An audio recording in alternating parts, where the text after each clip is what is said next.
Students problem solve करेंगे features of the projectile से related. हमारे पास ये सेकंड प्रॉब्लम है जिसमें हमारे पास स्टेटमेंट कुछ इस तरह गिवन है, find the angle of the projection of a projectile for which its maximum height and horizontal range are equal. यानी कि हमने एक ऐसा प्रोजेक्टाइल देखना है स्टूडेंट्स जिसकी जो अपनी एक मैक्सिमम हाइट अटेन करे और फिर उसके बाद उसकी जो हॉरिजॉन्टल रेंज है वो उसकी हाइट के बराबर हो। ठीक, अब अगर फिगर के जरिए हम इसको थोड़ा सा बनाने की कोशिश करें जस्ट टू इमेजिन कि हमारे पास कौन किस तरह का प्रोजेक्टाइल होगा।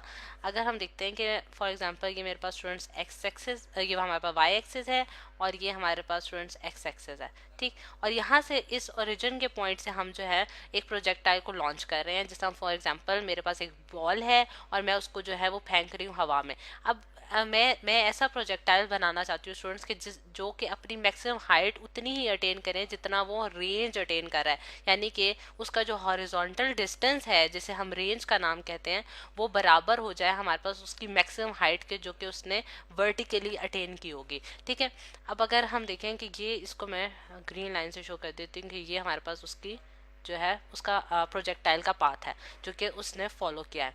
अच्छा, अब अगर हम इसके डाटा की तरफ आते हैं स्टूडेंट्स, डाटा में जो हमें चीज़ गिवन है वो हमारे पास ये है कि उसकी जो हाइट है जिसे हम एच से डिनोट करते हैं वो हमारे पास किसके बराबर है, रेंज के बराबर है। ठीक है, हाइट और रेंज को एक दफ़ा फिर हम एक्सप्लेन कर लेते हैं कि रेंज जो होती है स्टूडेंट्स वो हमारे पास डिस्टेंस होता है जो कि प्रोजेक्टाइल हॉरिजॉन्टल डायरेक्शन में ट्रैवल करता है और हाइट जो है वो वर्टिकल डायरेक्शन में हमारे पास डिस्टेंस होता है। इन दोनों के हमने फॉर्मूलाज पढ़ रखे हैं फीचर्स ऑफ द प्रोजेक्टाइल में, वन बाय वन मैं उन्हें लिख भी देती हूँ जस्ट टू रिमाइंड कि एच की हमारे पास क्या वैल्यू आई थी, वी आई का square into sine square theta divided by 2g।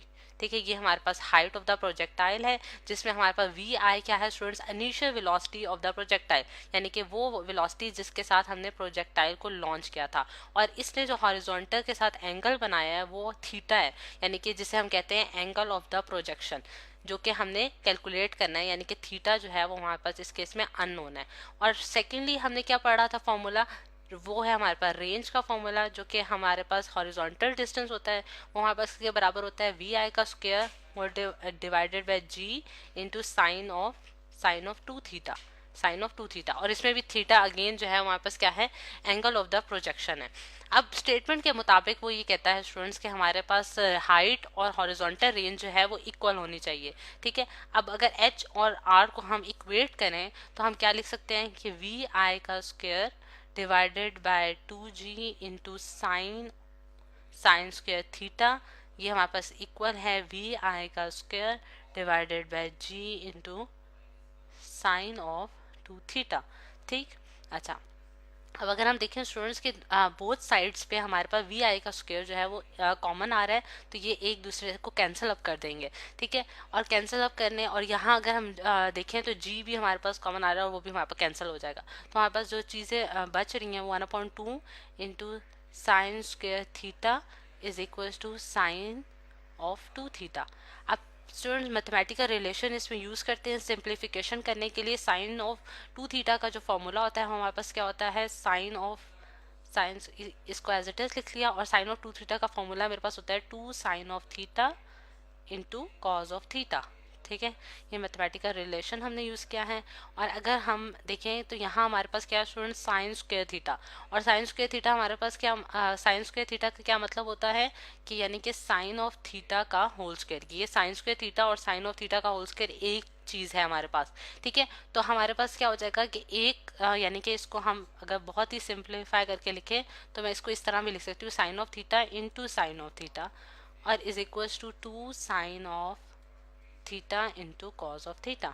अब एक साइन जो है sine of theta right hand side और लेफ्ट हैंड साइड पे कैंसिल अप हो जाएंगे और हमारे पास जो आंसर बचता है स्टूडेंट्स वो क्या बचता है कि हमारे पास 1/2 into sine of theta is equals to 2 cos of theta. अच्छा, अब नेक्स्ट पेज पे हम देखते हैं स्टूडेंट्स कि हम इस चीज़ को किस तरह से सिंप्लीफाई कर सकते हैं कि हमारे पास अगर मैं इस जगह ये कैलकुलेशंस करूं, बाकी की remaining calculation 1/2 sine of theta into is equals to 2 cos of theta, तो हम लिख सकते हैं कि साइन ऑफ थीटा और इसको डिवाइड कर दें हम कॉज ऑफ थीटा से, यानी कि बोथ साइड पे आपने क्या करना है कि कॉज ऑफ थीटा से डिवाइड कर देना, और ये 2 वहाँ जाके क्या हो जाएगा, मल्टीप्लाई हो जाएगा, जो कि 4 बना जाएगा, और cos of theta divided by cos of theta आ जाएगा। कॉज ऑफ थीटा से कैंसिल हो जाएगा, और sine of theta divide by cos of theta हमारे पास क्या बनाता है students, tan of theta. Tan of theta हमारे पास क्या आ गया, 4। ठीक, और इसमें से अगर हम थीटा की क्योंकि वैल्यू निकालना चाहते हैं जो कि हमारे पास अननोन है, तो थीटा हम किस तरह से निकाल सकते हैं, theta is equal to tan inverse of 4। ठीक है, टैन इनवर्स ऑफ 4 अगर आप लें तो आपके पास आंसर आ रहा है स्टूडेंट 76 डिग्री। 76 डिग्री, यानी कि थीटा यानी कि एंगल ऑफ जो प्रोजेक्टाइल है, जो एंगल ऑफ प्रोजेक्शन है वो हमारे पास कितना आया, 76 डिग्री। और स्टूडेंट्स इस एंगल पे यानी कि theta is equal to 76 degree पे हमारा जो प्रोजेक्टाइल होगा वो अपनी मैक्सिमम हाइट अटेन करेगा, और जितनी उसकी हाइट होगी उतनी ही उसने हॉरिजॉन्टल डायरेक्शन में जो है उसका डिस्टेंस भी होगा, जिसे हम रेंज का नाम कहते हैं।